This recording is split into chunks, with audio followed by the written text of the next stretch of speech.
the Gloria Scott. "I have some papers here," said my friend Sherlock Holmes as we sat one winter's night on either side of the fire, "which I really think, Watson, that it would be worth your while to glance over. These are the documents in the extraordinary case of the Gloria Scott, and this is the message which struck Justice of the Peace Trevor dead with horror when he read it." He had picked from a drawer a little tarnished cylinder, and undoing the tape he handed me a short note scrawled upon a half sheet of slate grey paper. "The supply of game for London is going steadily up," it ran. "Head keeper Hudson, we believe, has been now told to receive all orders for fly paper and for preservation of your hen pheasant's life." As I glanced up from reading this enigmatical message, I saw Holmes chuckling at the expression upon my face. "You look a little bewildered," said he. "I cannot see how such a message as this could inspire horror. It seems to me to be rather grotesque than otherwise." "Very likely. Yet the fact remains that the reader, who was a fine, robust old man, was knocked clean down by it as if it had been the butt end of a pistol." "You arouse my curiosity," said I. "But why did you just say now that there were very particular reasons why I should study this case?"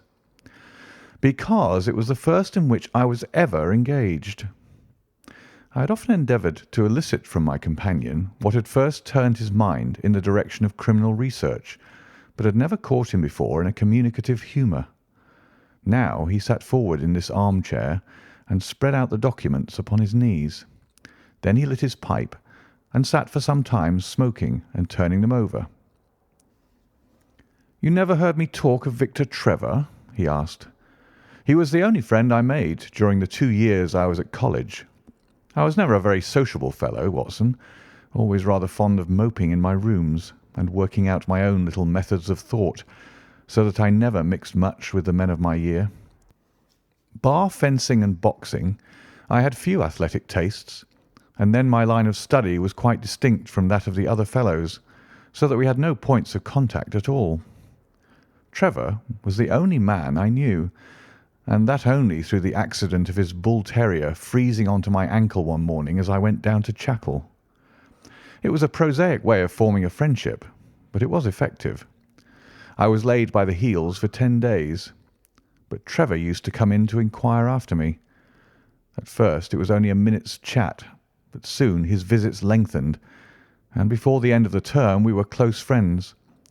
He was a hearty, full-blooded fellow, full of spirits and energy, the very opposite to me in most respects, but we had some subjects in common, and it was a bond of union when I found that he was as friendless as I. Finally, he invited me down to his father's place at Donnithorpe in Norfolk, and I accepted his hospitality for a month of the long vacation. Old Trevor was evidently a man of some wealth and consideration, a J.P. and a landed proprietor. Donnithorpe is a little hamlet just to the north of Langmere in the country of the Broads. The house was an old-fashioned, widespread, oak-beamed brick building with a fine lime-lined avenue leading up to it. There was excellent wild duck shooting in the fens, remarkably good fishing, a small but select library, taken over, as I understand, from a former occupant, and a tolerable cook, so that he would be a fastidious man who could not put in a pleasant month there. Trevor senior was a widower, and my friend his only son. There had been a daughter, I heard, but she had died of diphtheria while on a visit to Birmingham. The father interested me extremely. He was a man of little culture, but with a considerable amount of rude strength, both physically and mentally. He knew hardly any books, but he had travelled far, had seen much of the world, and had remembered all that he had learned. In person he was a thick-set, burly man with a shock of grizzled hair, a brown, weather-beaten face, and blue eyes which were keen to the verge of fierceness. Yet he had a reputation for kindness and charity on the countryside, and was noted for the leniency of his sentences from the bench. One evening, shortly after my arrival, we were sitting over a glass of port after dinner, when young Trevor began to talk about those habits of observation and inference which I had already formed into a system, although I had not yet appreciated the part which they were to play in my life. The old man evidently thought that his son was exaggerating in his description of one or two trivial feats which I had performed. "Come now, Mr. Holmes," said he, laughing good-humouredly. "I'm an excellent subject. If you can deduce anything from me—" "I fear there is not very much," I answered. "I might suggest that you have gone about in fear of some personal attack within the last 12 months." The laugh faded from his lips, and he stared at me in great surprise. "Well, that's true enough," said he. "You know, Victor," turning to his son, "when we broke up that poaching gang, they swore to knife us, and Sir Edward Holly has actually been attacked. I've always been on my guard since then, though I have no idea how you know it." "You have a very handsome stick," I answered. "By the inscription I observed that you had not had it more than a year, but you have taken some pains to bore the head of it and pour melted lead into the hole so as to make it a formidable weapon. I argued that you would not take such precautions unless you had some danger to fear." "Anything else?" he asked, smiling. "You have boxed a good deal in your youth." "Right again. How did you know it? Is my nose knocked a little out of the straight?" "No," said I. "It is your ears. They have the peculiar flattening and thickening which marks the boxing man." "Anything else?" "You have done a good deal of digging by your callosities." "Made all my money at the goldfields." "You have been in New Zealand?" "Right again." "You have visited Japan?" "Quite true." "And you have been most intimately associated with someone whose initials were J.A., and whom you afterwards were eager to entirely forget." Mr. Trevor stood slowly up, fixed his large blue eyes upon me with a strange wild stare, and then pitched forward with his face among the nutshells which strewed the cloth in a dead faint. You can imagine, Watson, how shocked both his son and I were. His attack did not last long, however, for when we undid his collar and sprinkled the water from one of the finger-glasses over his face, he gave a gasp or two and sat up. "Ah, boys," said he, forcing a smile, "I hope I haven't frightened you. Strong as I look, there is a weak place in my heart, and it does not take much to knock me over. I don't know how you manage this, Mr. Holmes, but it seems to me that all the detectives of fact and of fancy would be children in your hands. That's your line of life, sir, and you may take the word of a man who has seen something of the world."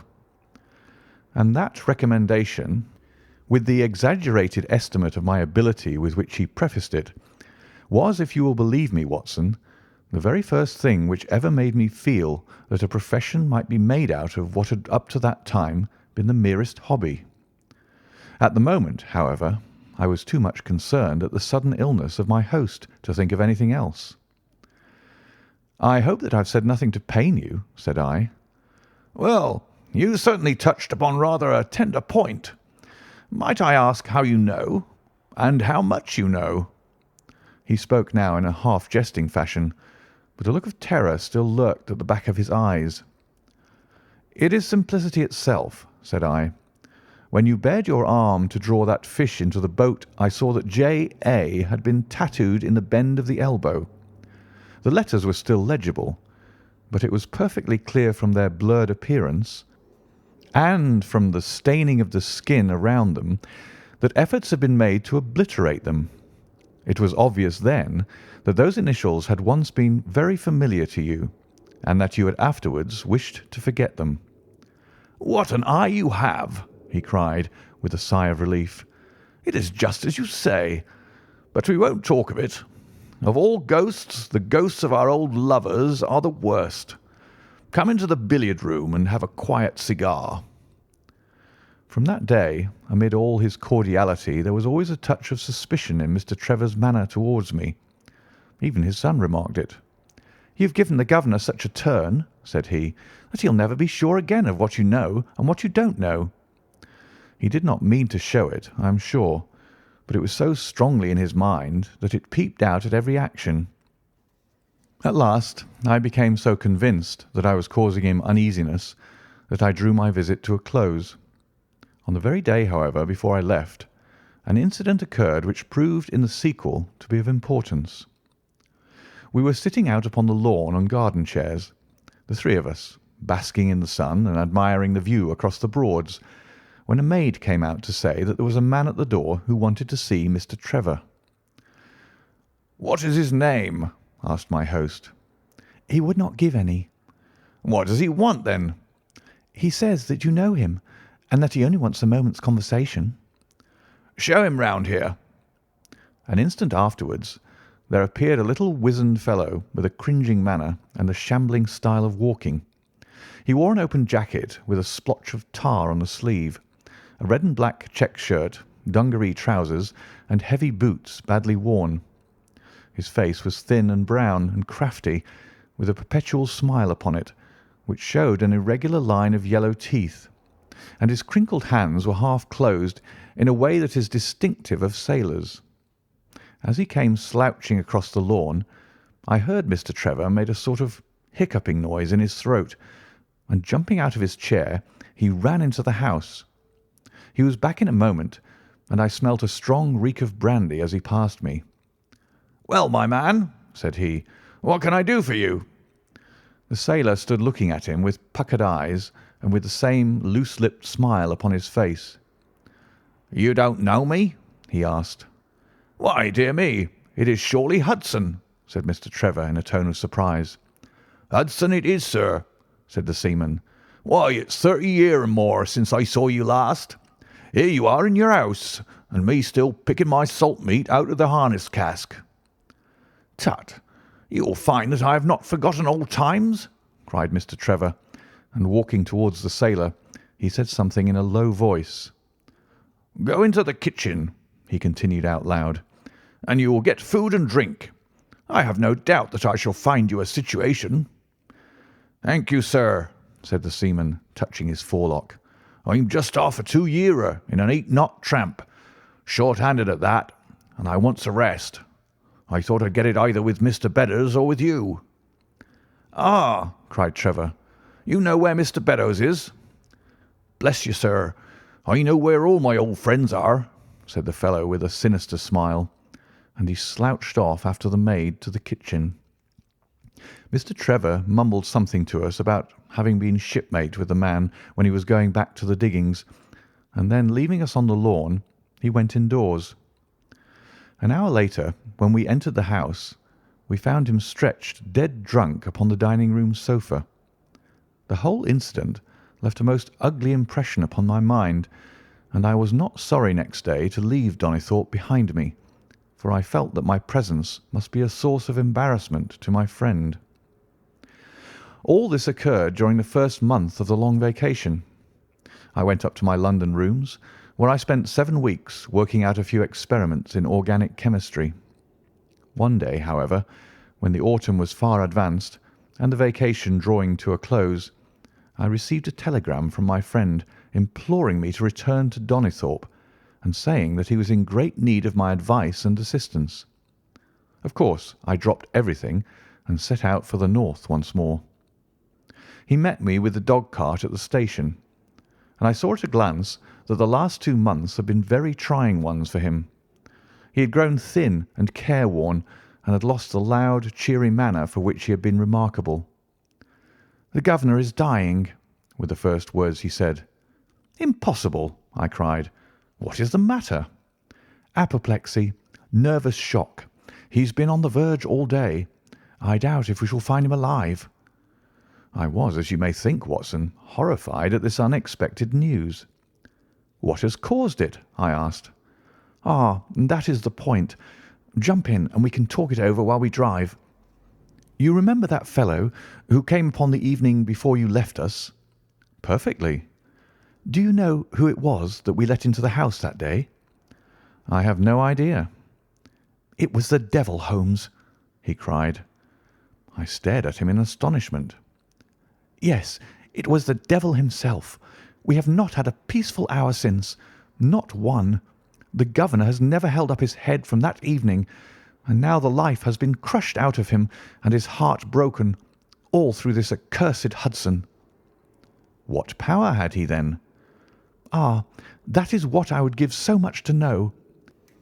The kindly, charitable, good old governor. How could he have fallen into the clutches of such a ruffian? But I am so glad that you have come, Holmes. I trust very much to your judgment and discretion, and I know that you will advise me for the best." We were dashing along the smooth white country road, with the long stretch of the Broads in front of us glimmering in the red light of the setting sun. From a grove upon our left I could already see the high chimneys and the flagstaff which marked the squire's dwelling. "My father made the fellow gardener," said my companion, "and then, as that did not satisfy him, he was promoted to be butler. The house seemed to be at his mercy, and he wandered about and did what he chose in it. The maids complained of his drunken habits and his vile language. The dad raised their wages all round to recompense them for the annoyance. The fellow would take the boat and my father's best gun and treat himself to little shooting trips, and all this with such a sneering, leering, insolent face that I would have knocked him down 20 times over if he'd been a man of my own age. I tell you, Holmes, I have had to keep a tight hold upon myself all this time, and now I am asking myself whether, if I had let myself go a little more, I might not have been a wiser man. Well, matters went from bad to worse with us, and this animal Hudson became more and more intrusive, until at last, on making some insolent reply to my father in my presence one day, I took him by the shoulders and turned him out of the room. He slunk away with a livid face and 2 venomous eyes which uttered more threats than his tongue could do. I don't know what passed between the poor dad and him after that, but the dad came to me next day and asked me whether I would mind apologizing to Hudson. I refused, as you can imagine, and asked my father how he could allow such a wretch to take such liberties with himself and his household. "Ah, my boy," said he, "it is all very well to talk, but you don't know how I am placed. But you shall know, Victor. I'll see that you shall know, come what may. You wouldn't believe harm of your poor old father, would you, lad?" He was very much moved and shut himself up in the study all day, where I could see through the window that he was writing busily. That evening there came what seemed to me to be a grand release, for Hudson told us that he was going to leave us. He walked into the dining-room as we sat after dinner and announced his intention in the thick voice of a half-drunken man. "I've had enough of Norfolk," said he. "I'll run down to Mr. Beddoes in Hampshire. He'll be as glad to see me as you were, I dare say." "You're not going away in an unkind spirit, Hudson, I hope?" said my father, with a tameness which made my blood boil. "I've not had my apology," said he, sulkily, glancing in my direction. "Victor, you will acknowledge that you have used this worthy fellow rather roughly," said the dad, turning to me. "On the contrary, I think that we have both shown extraordinary patience towards him," I answered. "Oh, you do you?" he snarls. "Very good, mate. We'll see about that." He slouched out of the room, and half an hour afterwards left the house, leaving my father in a state of pitiable nervousness. Night after night I heard him pacing his room, and it was just as he was recovering his confidence that the blow did at last fall. "And how?" I asked eagerly. "In a most extraordinary fashion. A letter arrived for my father yesterday evening, bearing the Fordingbridge postmark. My father read it, clapped both his hands to his head, and began running around the room in little circles, like a man who has been driven out of his senses.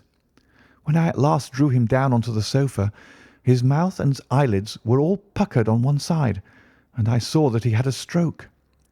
Dr. Fordham came over at once. We put him to bed, but the paralysis has spread. He has shown no sign of returning consciousness, and I think that we shall hardly find him alive." "You horrify me, Trevor," I cried. "What then could have been in this letter to cause so dreadful a result?" "Nothing. There lies the inexplicable part of it. The message was absurd and trivial. Oh, my God, it is as I feared." As he spoke we came round the curve of the avenue, and saw in the fading light that every blind in the house had been drawn down. As we dashed up to the door, my friend's face convulsed with grief. A gentleman in black emerged from it. "When did it happen, Doctor?" asked Trevor. "Almost immediately after you left." "Did he recover consciousness?" "For an instant before the end." "Any message for me?" "Only that the papers were in the back drawer of the Japanese cabinet." My friend ascended with the doctor to the chamber of death, while I remained in the study, turning the whole matter over and over in my head, and feeling as sombre as ever I had done in my life. What was the past of this Trevor, pugilist, traveller, and gold digger, and how had he placed himself in the power of this acid-faced seaman? Why, too, should he faint at an allusion to the half-effaced initials upon his arm, and die of fright when he had a letter from Fordingham? Then I remembered that Fordingham was in Hampshire, and that this Mr. Beddoes, whom the seaman had gone to visit and presumably to blackmail, had also been mentioned as living in Hampshire. The letter, then, might either come from Hudson, the seaman, saying that he had betrayed the guilty secret which appeared to exist, or it might come from Beddoes, warning an old confederate that such a betrayal was imminent. So far it seemed clear enough. But then how could this letter be trivial and grotesque, as described by the Sun? He must have misread it. If so, it must have been one of those ingenious secret codes which mean one thing while they seem to mean another. I must see this letter. If there were a hidden meaning in it, I was confident that I could pluck it forth. For an hour I sat pondering over it in the gloom, until at last a weeping maid brought in a lamp, and close at her heels came my friend Trevor, pale but composed, with these very papers which lie upon my knee held in his grasp. He sat down opposite to me, drew the lamp to the edge of the table, and handed me a short note, scribbled, as you see, upon a single sheet of grey paper. "The supply of game for London is going steadily up," it ran. "Headkeeper Hudson, we believe, has been now told to receive all orders for fly paper and for preservation of your hen pheasant's life." I dare say my face looked as bewildered as yours did just now when first I read this message. Then I reread it very carefully. It was evidently as I had thought, and some secret meaning must lie buried in this strange combination of words. Or could it be that there was a prearranged significance to such phrases as fly paper and hen pheasant? Such a meaning would be arbitrary and could not be deduced in any way.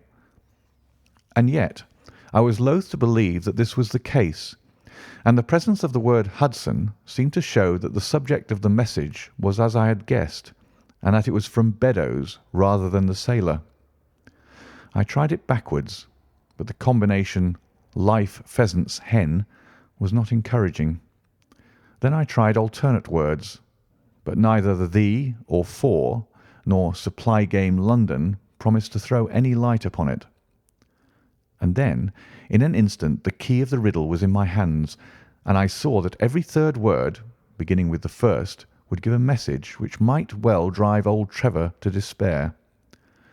It was short and terse, the warning as I now read it to my companion. "The game is up. Hudson has told all. Fly for your life." Victor Trevor sank his face into his shaking hands. "It must be that, I suppose," said he. "This is worse than death, for it means disgrace as well. But what is the meaning of these headkeepers and hen pheasants?" "It means nothing to the message, but it might mean a good deal to us if we had no other means of discovering the sender. You see that he has begun by writing 'the game is,' and so on. Afterwards he had, to fulfil the prearranged cipher, to fill in any two words in each space. He would naturally use the first words which came to his mind, and if there were so many which referred to sport among them, you may be tolerably sure that he is either an ardent shot or interested in breeding. Do you know anything of this Beddoes?" "Why, now that you mention it," said he, "I remember that my poor father used to have an invitation from him to shoot over his preserves every autumn." "Then it is undoubtedly from him that the note comes," said I. "It only remains for us to find out what this secret was which the sailor Hudson seems to have held over the heads of these two wealthy and respected men." "Alas, Holmes, I fear that it is one of sin and shame," cried my friend. "But from you I shall have no secrets. Here is the statement which was drawn up by my father when he knew that the danger from Hudson had become imminent. I found it in the Japanese cabinet, as he told the doctor. Take it and read it to me, for I have neither the strength nor the courage to do it myself." "These are the very papers, Watson, which he handed to me, and I will read them to you as I read them in the old study that night to him. They are endorsed outside, as you see. Some particulars of the voyage of the barque Gloria Scott, from her leaving Falmouth on the 8th of October, 1855, to her destruction in north latitude 15 degrees 20 west long 25 degrees 14 on November 6th. It is in the form of a letter and runs in this way: "My dear, dear son, now that approaching disgrace begins to darken the closing years of my life, I can write with all truth and honesty that it is not the terror of the law, it is not the loss of my position in the county, nor is it my fall in the eyes of all who have known me which cuts me to the heart. But it is the thought that you should come to blush for me. You who love me and who have seldom, I hope, had reason to do other than respect me. But if the blow falls which is forever hanging over me, then I should wish you to read this, that you may know straight from me how far I have been to blame. On the other hand, if all should go well, which may kind God Almighty grant, then if by any chance this paper should be still undestroyed and should fall into your hands, I conjure you by all you hold sacred, by the memory of your dear mother, and by the love which had been between us, to hurl it into the fire and to never give one thought to it again. If then your eye goes on to read this line, I know that I shall already have been exposed and dragged from my home, or as is more likely, for you know that my heart is weak, by lying with my tongue sealed forever in death. In either case, the time for suppression is past, and every word which I tell you is the naked truth, and this I swear, as I hope, for mercy. My name, dear lad, is not Trevor. I was James Armitage in my younger days, and you can understand now the shock that it was to me a few weeks ago when your college friend addressed me in words which seemed to imply that he had surprised my secret. As Armitage it was that I entered a London banking house, and as Armitage I was convicted of breaking my country's laws and was sentenced to transportation. Do not think very harshly of me, laddie. It was a debt of honour, so called, which I had to pay, and I used money which was not my own to do it, in the certainty that I could replace it before there could be any possibility of its being missed. But the most dreadful ill luck pursued me. The money which I had reckoned upon never came to hand, and a premature examination of accounts exposed my deficit. The case might have been dealt leniently with, but the laws were more harshly administered 30 years ago than now, and on my 23rd birthday I found myself chained as a felon with 37 other convicts in 'tween decks of the barque Gloria Scott, bound for Australia. It was the year '55, when the Crimean War was at its height, and the old convict ships had been largely used as transports in the Black Sea. The government was compelled, therefore, to use smaller and less suitable vessels for sending out their prisoners. The Gloria Scott had been in the Chinese tea trade, but she was an old-fashioned, heavy-bowed, broad-beamed craft, and the new clippers had cut her out. She was a 500-ton boat, and besides her 38 jailbirds, she carried 26 of a crew, 18 soldiers, a captain, 3 mates, a doctor, a chaplain, and 4 warders. Nearly 100 souls were in her, all told, when we set sail from Falmouth. The partitions between the cells of the convicts, instead of being of thick oak, as is usual in convict ships, were quite thin and frail. The man next to me, upon the aft side, was one whom I had particularly noticed when we were led down the quay. He was a young man with a clear, hairless face, a long, thin nose, and rather nut-cracker jaws. He carried his head very jauntily in the air, had a swaggering style of walking, and was, above all else, remarkable for his extraordinary height. I don't think any of our heads would have come up to his shoulder, and I am sure that he could not have measured less than 6½ feet. It was strange among so many sad and weary faces to see one which was full of energy and resolution. The sight of it was to me like a fire in a snowstorm. I was glad, then, to find that he was my neighbour, and gladder still when, in the dead of night, I heard a whisper close to my ear, and found that he had managed to cut an opening in the board which separated us. "Hello, chummy," said he. "What's your name, and what are you here for?" I answered him, and asked in turn who I was talking with.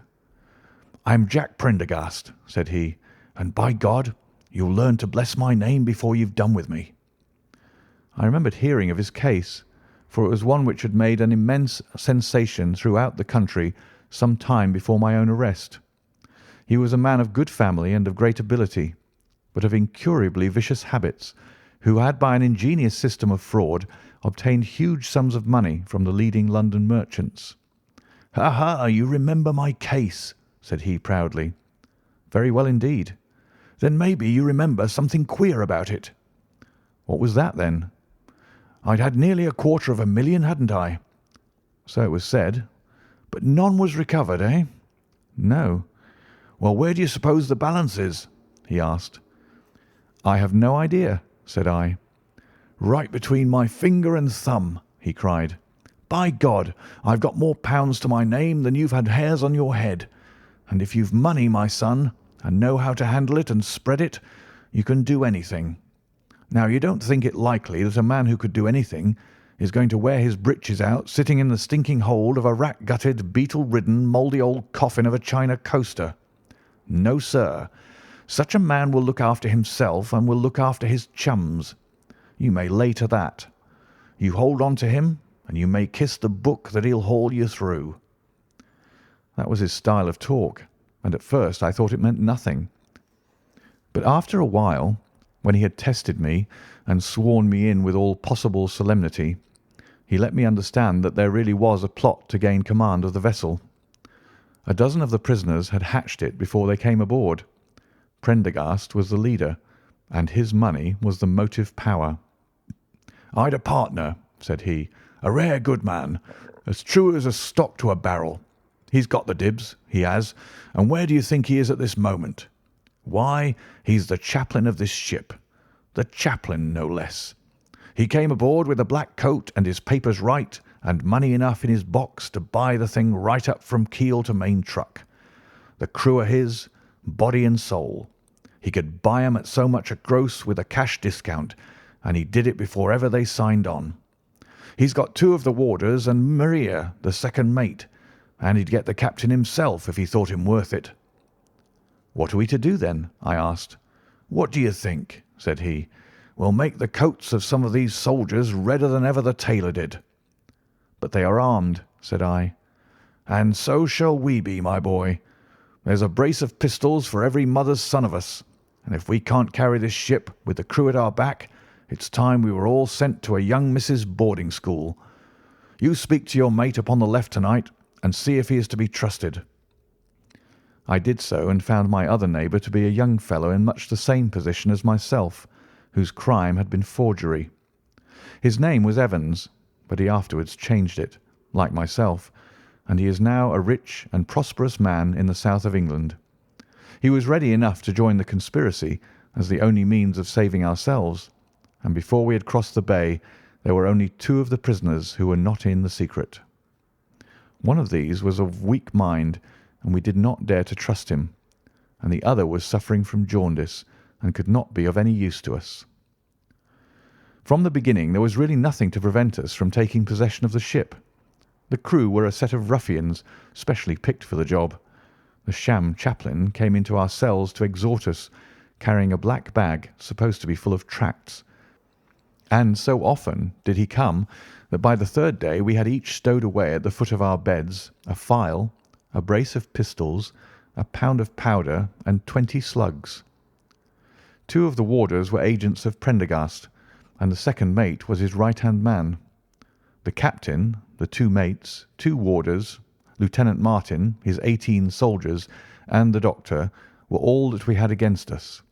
Yet, safe as it was, we determined to neglect no precaution, and to make our attack suddenly by night. It came, however, more quickly than we expected, and in this way. One evening, about the 3rd week after our start, the doctor had come down to see one of the prisoners who was ill, and putting his hand down on the bottom of his bunk, he felt the outline of the pistols. If he had been silent, he might have blown the whole thing. But he was a nervous little chap, so he gave a cry of surprise and turned so pale that the man knew what was up in an instant and seized him. He was gagged before he could give the alarm and tied down upon the bed. He had unlocked the door that led to the deck, and we were through it in a rush. The 2 sentries were shot down, and so was a corporal who came running to see what was the matter. There were 2 more soldiers at the door of the state-room, and their muskets seemed not to be loaded, for they never fired upon us, and they were shot while trying to fix their bayonets. Then we rushed on into the captain's cabin, but as we pushed open the door, there was an explosion from within, and there he lay with his brains smeared over the chart of the Atlantic, which was pinned upon the table, while the chaplain stood with a smoking pistol in his hand at his elbow. The 2 mates had both been seized by the crew, and the whole business seemed to be settled. The state-room was next to the cabin, and we flocked in there and flopped down on the settees, all speaking together, for we were just mad with the feeling that we were free once more. There were lockers all round, and Wilson, the sham chaplain, knocked one of them in and pulled out a dozen of brown sherry. We cracked off the necks of the bottles, poured the stuff out into tumblers, and were just tossing them off, when in an instant, without warning, there came the roar of muskets in our ears, and the saloon was so full of smoke that we couldn't see across the table. When it cleared again, the place was a shambles. Wilson and 8 others were wriggling on the top of each other on the floor, and the blood and the brown sherry on that table turn me sick now when I think of it.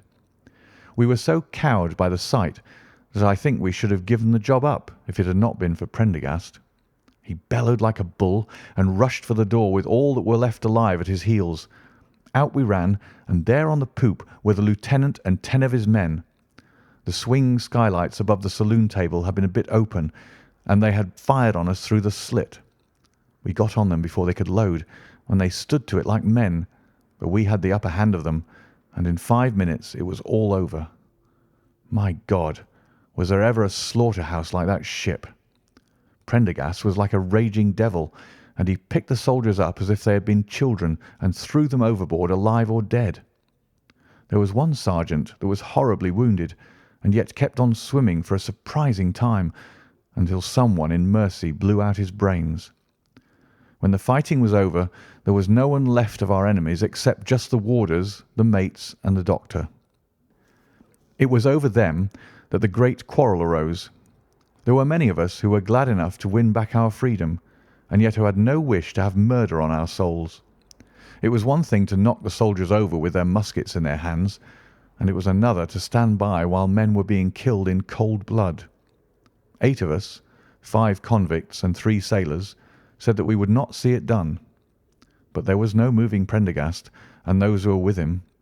Our only chance of safety lay in making a clean job of it, said he, and he would not leave a tongue with power to wag in a witness box.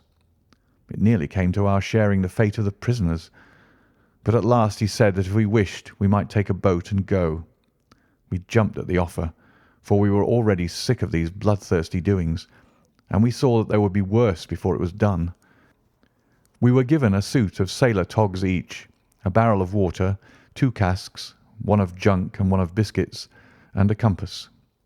Prendergast threw us over a chart, told us that we were shipwrecked mariners whose ship had foundered in latitude 15 degrees and long 25 degrees west, and then cut the painter and let us go. And now I come to the most surprising part of my story, my dear son. The seamen had hauled the foreyard aback during the rising, but now, as we left them, they brought it square again, and as there was a light wind from the north and east, the bark began to draw slowly away from us. Our boat lay rising and falling upon the long, smooth rollers, and Evans and I, who were the most educated of the party, were sitting in the sheets working out our position and planning what coast we should make for. It was a nice question, for the Cape de Verdes were about 500 miles to the north of us, and the African coast about 700 to the east. On the whole, as the wind was coming round to the north, we thought that Sierra Leone might be best, and turned our head in that direction, the bark being at that time nearly hull down on our starboard quarter. Suddenly, as we looked at her, we saw a dense black cloud of smoke shoot up from her, which hung like a monstrous tree upon the skyline. A few seconds later, a roar like thunder burst upon our ears, and as the smoke thinned away, there was no sign left of the Gloria Scott. In an instant we swept the boat's head round again and pulled with all our strength for the place where the haze still trailing over the water marked the scene of this catastrophe. It was a long hour before we reached it, and at first we feared that we had come too late to save anyone. A splintered boat and a number of crates and fragments of spars rising and falling on the waves showed us where the vessel had foundered, but there was no sign of life, and we had turned away in despair when we heard a cry for help and saw at some distance a piece of wreckage with a man lying stretched across it. When we pulled him aboard the boat, he proved to be a young seaman of the name of Hudson, who was so burned and exhausted that he could give us no account of what had happened until the following morning.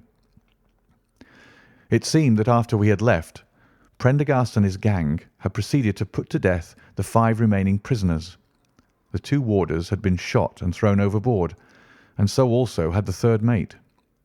Prendergast then descended into the 'tween decks, and with his own hands cut the throat of the unfortunate surgeon. There only remained the 1st mate, who was a bold and active man.